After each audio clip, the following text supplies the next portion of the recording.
Assalamualaikum warahmatullahi wabarakatuh. Waalaikumsalam. Pada sore hari ini saya sudah menghadirkan narasumber yang spesial, yang luar biasa ini. Sudah terkenal sebenarnya. Tapi untuk lebih terkenal lagi begitu. Harus tampil. Iya, harus tampil gitu. Betul. Kita perkenalkan saja Pak Insinyur Haji Ajat Sudrajat. Beliau adalah Ketua Asosiasi Kontraktor Nasional Kota Cilegon atau ASKONAS. Yang tidak lama lagi beliau akan dilantik ya Pak Haji ya, sebagai ketua terpilih ASKONAS Kota Cilegon. Silakan Pak Haji. Baik. Terima kasih. Assalamualaikum warahmatullahi wabarakatuh. Waalaikumsalam warahmatullahi wabarakatuh. Selamat sore, salam sejahtera buat kita semua, terutama untuk masyarakat Kota Cilegon yang saya cintai. Nama saya Haji Ahmad Sudrajat. Saya kebetulan dipercaya untuk mendrive organisasi Asosiasi Kontraktor Nasional untuk wilayah Kota Cilegon yang insya Allah nanti tanggal 7 Oktober ini akan dilantik oleh DPD Provinsi Banten dan insya Allah hadir juga dari pusat Jakarta. Kebetulan memang Asosiasi Kontraktor Nasional ini adalah sebuah lembaga untuk para pengusaha di bidang konstruksi, khususnya dunia konstruksi yang memang sukupannya sangat luas sekali. Kalau boleh dibilang sub bidang itu sangat banyak gitu. Sehingga ini perlu ada sebuah kompetensi, keahlian yang bersertifikasi dan bisa dipertanggungjawabkan gitu. Maka ini ASKONAS di Kota Cilegon hadir, dan ASKONAS ini sudah ada kurang lebih di 345 kabupaten kota. Dan di Cilegon ini baru lahir di tahun 2021. Mudah-mudahan hadir di ASKONAS ini bisa bermanfaat buat masyarakat pengusaha Kota Cilegon. Kebetulan tema kita di ASKONAS itu kita punya satu visi, yaitu bekerjalah untuk Tuhanmu. Kebetulan Tuhan saya itu kan Allah. Gitu. Allah. Jadi Kang Hasidi kalau sudah bekerja untuk Tuhan saya, rasanya saya akan menikmati gitu. Iya, siap. Ya kan? Tapi kalau saya bekerja untuk keluarga, yang menikmati keluarga aja. Kalau saya bekerja, kebetulan saya ini anggota Komisi 3 juga.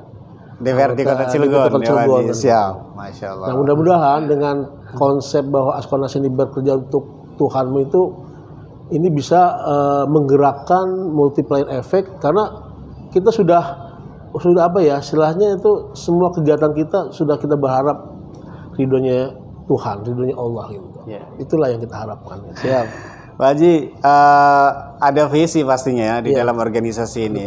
Ketua DPC ASKONAS Kota Cilegon ini kedepannya seperti apa nih visinya Pak Haji? Baik, memang sesuai dengan semangat ASKONAS. ASKONAS itu bagaimana kami mampu menciptakan lapangan pekerjaan. Karena menciptakan lapangan pekerjaan itu kan ada satu tantangan buat kita, buat ASKONAS gitu kan.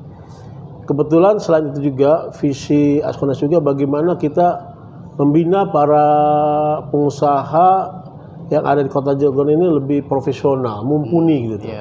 Cakap sesuai dengan keahlian dan bidangnya gitu. Karena di dunia konstruksi itu banyak sekali bidang keahlian. Ada bidang keahlian di jalan raya, ada di gedung kesehatan, ada di gedung sekolahan atau gedung bertingkat tinggi. Jadi banyak sekali juga ada di bidang jembatan ya. Nah, bagaimana nih memupuk para pengusaha khususnya di Kota Cilegon ini, mereka punya skill keahlian di bidangnya masing-masing sesuai dengan kompetensi di perusahaannya mereka kan gitu. Nah, disinilah ASKONAS punya tanggung jawab. Pertama, bagaimana kita juga menciptakan lapangan pekerjaan. Kedua, bagaimana kita membina para pengusaha Kota Cilegon ini biar kuat gitu. Bisa kuat, mandiri, dan bisa menjual profesionalitasnya gitu. Itulah yang kita inikan. Selain itu juga visi kita adalah ya tadi itu, bahwa kita nih bekerja biar kita semangat, jangan hanya short term, tapi long termnya adalah bagaimana kita bekerja lah untuk Tuhanmu kan gitu. Itulah yang kita inginkan. Luar biasa ya. Baik. Karena tadi adalah salah satu solusi barangkali Pak Haji.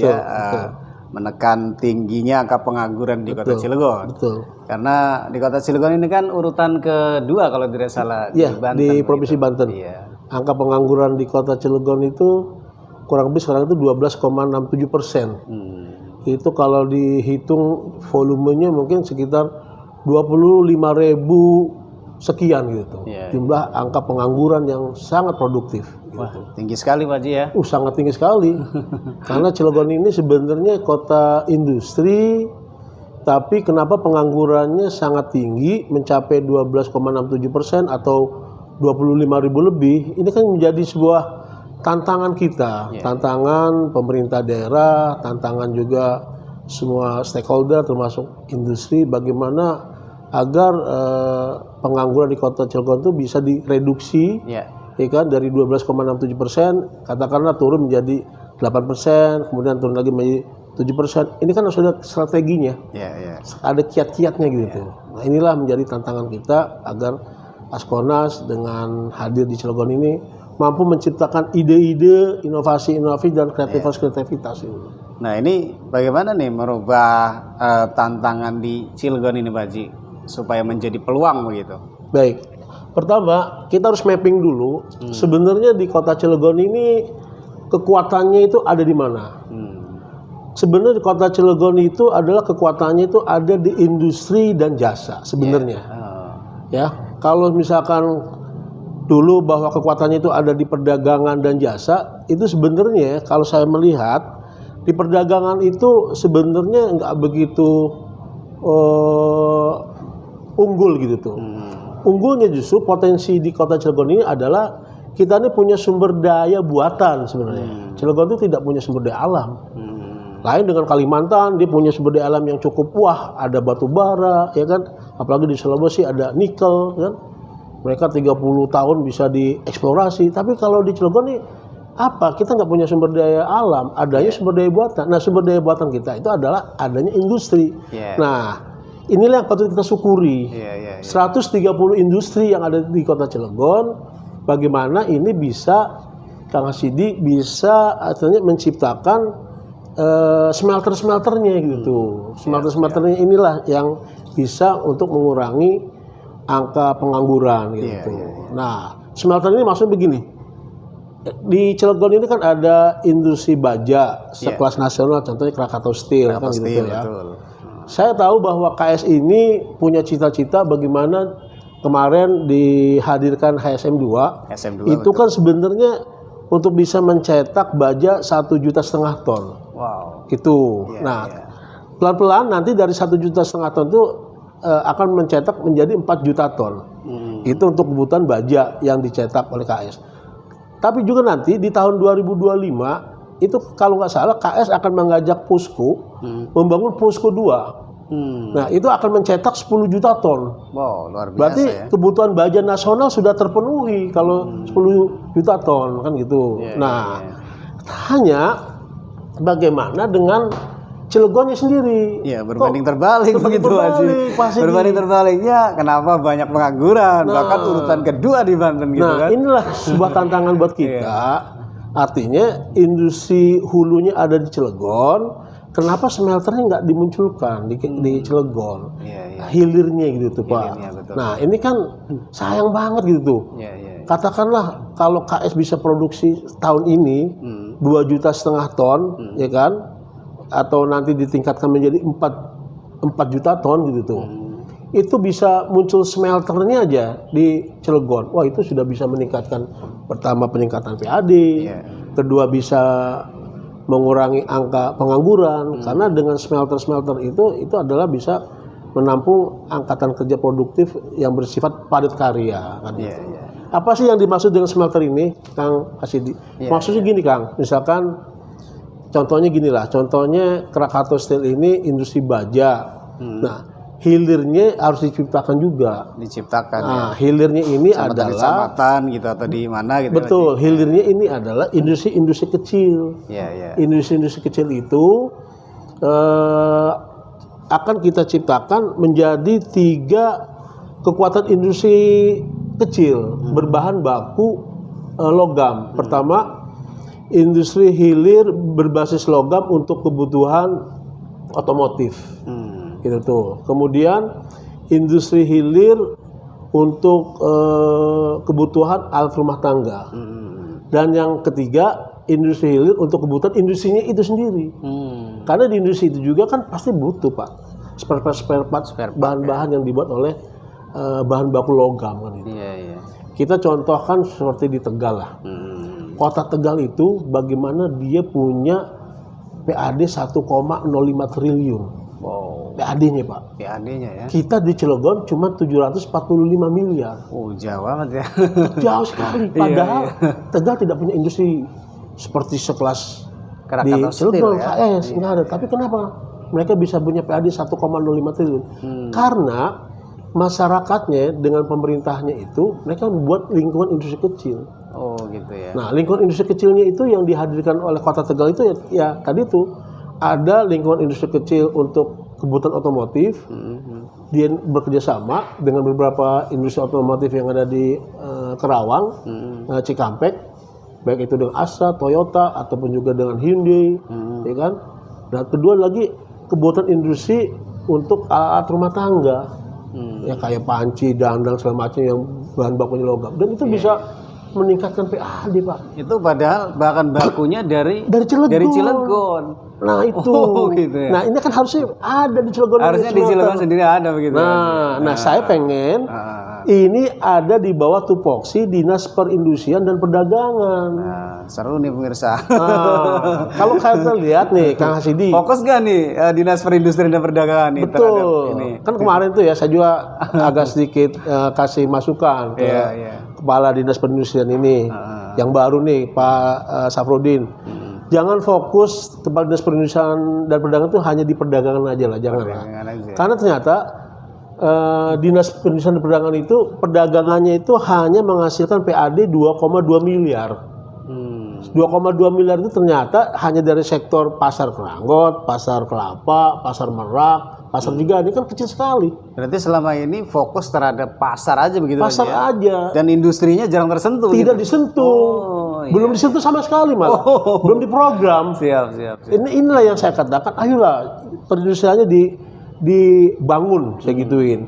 Kalau misalkan Anda cuma ngebangun di bidang perdagangan aja, lebih baik perdagangannya ini jadikan UPT aja. Gitu. Nah, dinas perindustriannya ini yang harus kita high value ditinggikan. Tinggal bagaimana pemerintah daerah duduk dengan industri kan gitu kan. Artinya begini, Pak.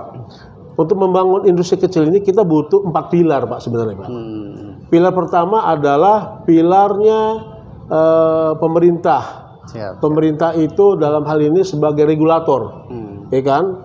Kalau terus yang kedua, pilar kedua adalah tentunya saya ini kebetulan wakil rakyat di legislator ya, pengawasan lah gitu. Dan pilar yang ketiga adalah dari industri itu sendiri. Industri ini sebagai fasilitator. Dan yang keempat adalah Askonas siap sebagai operator atau juga organisasi yang lainnya. Sehingga ini nanti kita bisa munculkan lingkungan industri kecil berbasis logam kan gitu. Jangan nanti hulunya ada tapi hilirnya nggak ada gitu. Nah ini yang di Cilegon itu kan aneh gitu. Pabriknya ada Krakatau Steel, ada POSCO, ada Osaka, ada Nippon, pokoknya semua baja di sini banyak banget lah. Tapi kenapa hilirnya kok ada di Tegal, bukan di sini? Nah hilirnya kita jadikan smelter. Ini harus di bawah Dinas Perindustrian. Dan harus fokus ya, Pak. Harus fokus. Fokusnya ini nanti selain bisa meningkatkan PAD, juga bisa menciptakan lapangan pekerjaan. Kalau satu industri kecil itu misalkan bisa menampung 20 orang, 30 orang, ya kan? Kemudian kita bisa lahirkan industri kecil itu sekitar 50 industri kecil. 50 kali 30 aja udah 1.500. 1.500. Berarti itu baru di sektor industri kecil yang berbasis untuk kerjasama dengan otomotif. Belum dengan alat-alat rumah tangga, belum dengan kebutuhan industri sendiri. Inilah yang menjadi tantangan buat kita. Bahwa Cilegon itu sebenarnya punya potensi industri, tapi tinggal menggali ya, Mas ya. Tinggal menggali sebenarnya kan. Tinggal menggali aja gitu. Sayang kalau dinas perindustriannya tidak termanfaatkan. Oh, Jangan fokus di perdagangan. Perdagangan. Berarti selama ini fokus di perdagangan, kemudian industrinya, padahal ini kan kota industri. Betul. Tidak begitu diperhatikan. Betul. Ya, Makanya saya lebih setuju bahwa Cilegon itu kota industri dan jasa. Biar pemerintah ini, oh iya, saya harus fokus nih di industri. iya. Dengan menciptakan industri kecil ini bisa menyerap lapangan pekerjaan. Siap. Gitu. Artinya cita-cita Wali Kota Cilegon mengurangi angka pengangguran 25.000 tenaga kerja itu bisa berhasil dengan Bisa cara ini ya? berhasil. Oh, Strategi ini bisa berhasil, Pak. Kalau memang pemetaannya adalah dinas perindustrian itu bisa memapping dan bisa kerjasama dengan industri hulu yang ada di Kota Cilegon ini gitu. Nah, tinggal bagaimana nih sekarang nih pemerintah daerah ini dalam hal ini dinas teknis terkait ini kepala dinas perindustrian, karena dia sebagai regulator, dia menggandeng kami sebagai Askornas, sebagai operator kita siap. Oh, gitu. Karena kami terus terang aja Pak, kami sudah punya strategi karena kami sudah berkunjung juga ke Sukabumi, berkunjung juga ke Tegal, bagaimana bisa melahirkan industri kecil ini bisa kita mampu. Tinggal bagaimana regulatornya mendukung, pemerintahnya, fasilitatornya sebagai pihak industriawan juga mendukung, ini bisa jalan gitu. Bisa jalan. Jadi inilah yang kita inginkan bahwa Askornas ini mampu menciptakan lapangan kerja itu di situ Pak. Karena bidang kita kan bidang konstruksi ya. Konstruksi, nah baja juga bagian dari konstruksi kan. Kebutuhan konstruksi dengan baja itu banyak Pak. Siap. Bisa bikin ladder, tangga, ya kan. Bisa bikin macam-macam. Bisa bikin drum, bisa bikin spring, bisa bikin ring. Oh macam-macam sekali bisa ini. Nah tadi itu Mirsa ya. Salah satu konsep solutif juga ya. Betul. Kemudian alternatif persoalan pengangguran di Kota Cilegon ya, Pak ya. Betul. Nah, ini bagaimana nih menciptakan dan menambah income PAD nih di Kota Cilegon ini? Seperti apa nih Pak selain itu? Ya, baik. Pertama, ini enak juga nih sambil ngopi nih. Memang Sambil santai kita. PAD Kota Cilegon ini 745 miliar. Itu pendapat yang paling terbesar itu adalah dari pendapatan PJU Pak. PJU ya. Pasal di kurang lebih 200 miliar. Tapi jangan salah, nanti 2022 ternyata pendapatan PJU itu akan berkurang 100 miliar. Berarti ini kan ada kekurangan, ada defisit pendapatan asli daerah. Strateginya bagaimana untuk bisa peningkatan PAD ya? Pertama adalah kita sih pengennya PAD itu di Kota Cilegon ini baik dari sektor perhotelan, baik sektor rumah makan, baik dari sektor perparkiran, ya, terus juga dari rumah sakit yang bisa menghasilkan pendapatan, semuanya kalau bisa ini tersistem koneksinya dengan bank Pak. Jadi jaringan komputerasi dengan bank. Jadi sudah nggak ada lagi zaman sekarang ini pendapatan dihitung secara manual. Sudah nggak ada Pak. Kalau dengan manual ini bocor. Tapi kalau sudah terkoneksi, misalkan di sini kan ada hotel nih, banyak sekali. Kan banyak tamu yang menginap.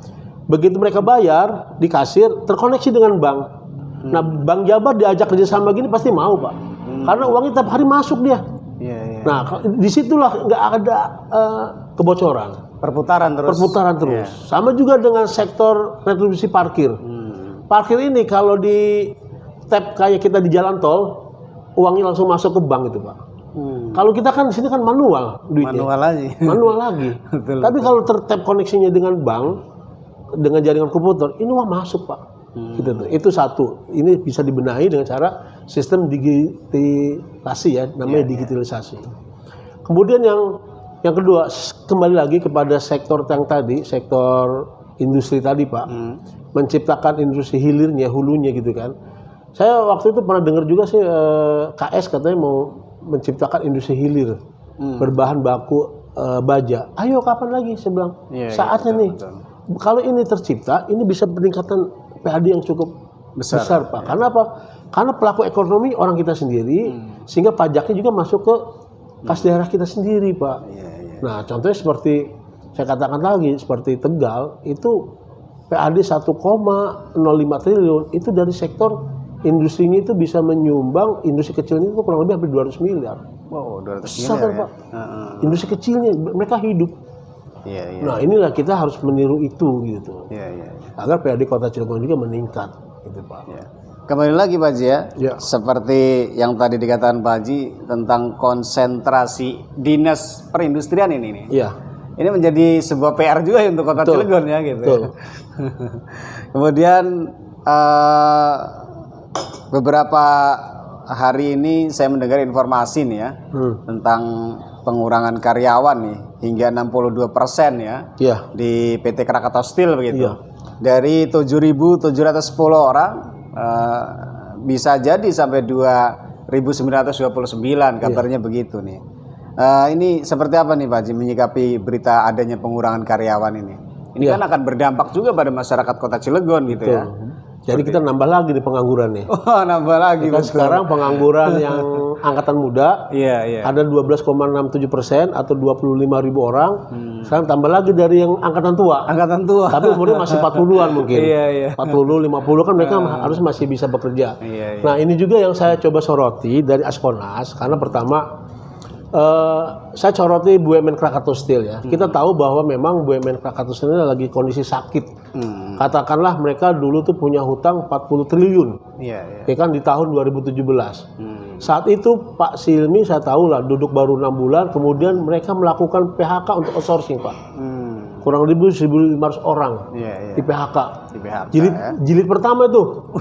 Jilid pertama Pak 1.500 orang outsourcing karena memang untuk untuk biaya outsourcing itu katanya cukup besar juga Pak, hampir 30 M katanya. Betul. Satu bulan. Iya, iya. Berarti kalau setahun kan berarti 30 kali 12 hampir 36 miliar berarti ya. Iya, iya.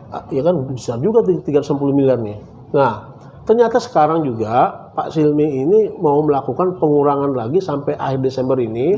Benar itu. Iya. Itu berita dari Tempo. Iya. Dari 7.700 sekian itu akan dikurangi menjadi 2.900, berarti hampir 4.000 lebih akan terjadi PHK lagi, PHK jilid kedua kan gitu tuh.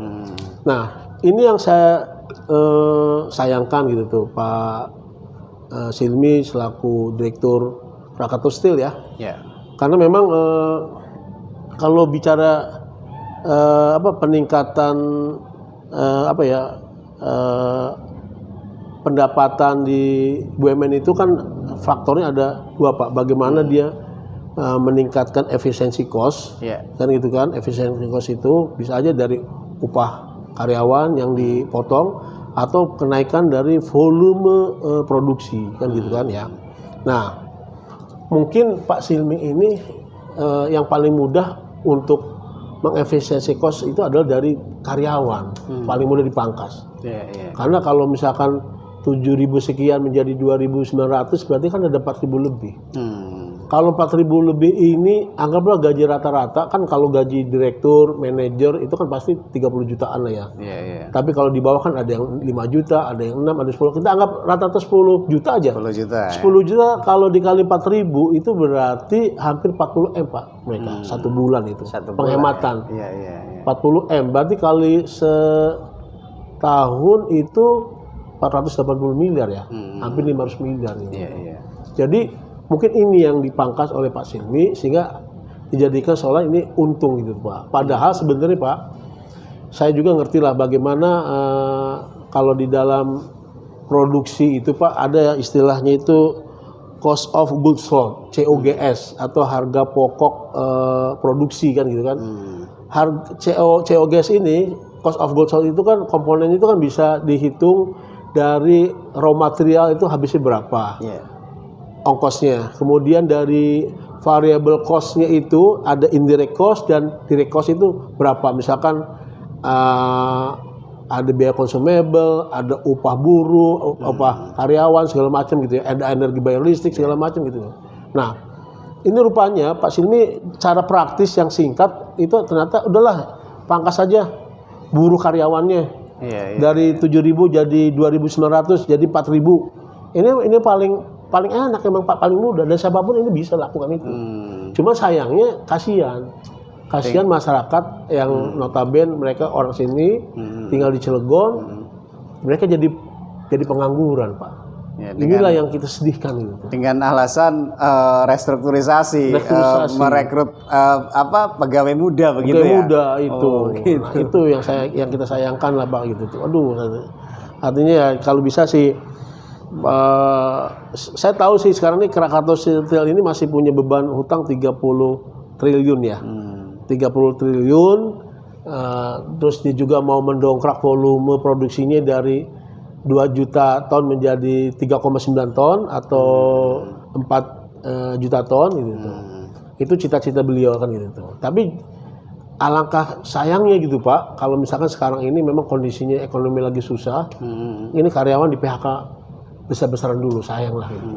Apalagi mereka sudah berumur 45 tahun, mungkin juga lebih dari itu, ya kan? Sehingga kalau bisa sih ya Pak Silmi melakukan efisiensi kinerja untuk PT Krakatau Steel-nya itu, saya katakan tadi itu, perkuat hilirnya lah, mengajak pemerintah daerah, mengajak masyarakat Cilegon untuk membangun smelter, lingkungan industri kecil gitu Pak. Ya.